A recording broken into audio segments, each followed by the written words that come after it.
నందిని ఏనా బచ్చాలంటే అవి బచ్చాలే. ఇగో మంచిగా కాలుస్తున్నానా? కాలుస్తున్నా, సూపర్ కాలుస్తున్నా. నేను కాలుస్తా చూడు. ఎట్లుంటాయి నందిని బచ్చాలంటే? బాగుంటాయి, సూపర్ ఉంటాయి. తీయగా ఉంటాయా? తీయగా ఉంటాయి. కాకపోతే నేను బెల్లం తక్కువ వేసిన. ఏం తక్కువ వేసినావు? బెల్లం తక్కువ వేసిన. బెల్లం వేస్తారా దాంట్లో?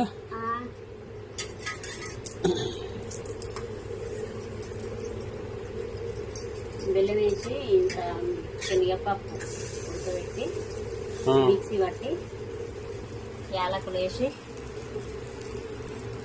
చేస్తాను. అవునా? ఇవన్నీ పేపర్లు వేసినవి నందిని? అతకపోతున్నావు. అతకపోతున్నాయి మరి పేపర్లు వేసినావు ఇంత మంచి దాని లెక్క. ఏమో అతకపోతున్నాయి.